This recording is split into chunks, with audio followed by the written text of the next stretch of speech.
तुमच्या घराबाहेर कॉन्क्रीटचा रस्ता तयार होतो आहे का, किंवा तयार होणार असेल तर त्या कॉन्क्रीट रस्त्याची निविदा कशी असते, म्हणजे तो रस्ता कसा केला गेला पाहिजे। प्रथमतः त्याची जाडी ही 18 इंच असते, त्यामध्ये 6 ते 9 इंच इतकी खडी आणि मुरुमचा थर हा केला गेला पाहिजे।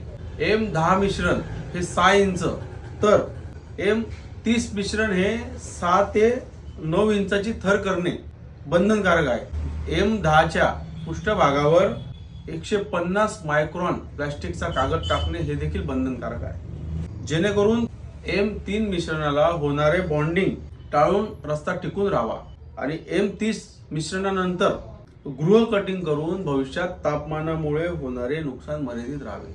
अशा पद्धतीने कॉन्क्रीटी रस्त्याचं निविदा ही निघत असते। तर आपल्या भागात आपल्या घरापुढे जर असा रस्ता बनत असेल ना कॉन्क्रीटचा, तर संबंधित ठेकेदाराला धरून निविदा मागवा आणि त्या निविदेमध्ये हे सर्व मेन्शन जसं जसं केलेलं असेल, कुठे 16 इंच असेल, कुठे 18 असेल, कुठे 6 असेल, कुठे 9 असेल, तर त्यानुसार तपासा आणि मग तो रस्ता आपल्या घरापुढे करून घ्या।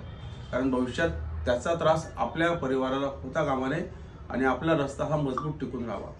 आणि सर्वात महत्त्वाचे, रस्ता बनण्याच्या आधी तो पूर्ण खोदला आहे का नाही तेवढं नक्की तपासा, कारण ते रस्ता आपल्या घराच्या वर यायला नको, याची काळजी सर्वांनी घ्या।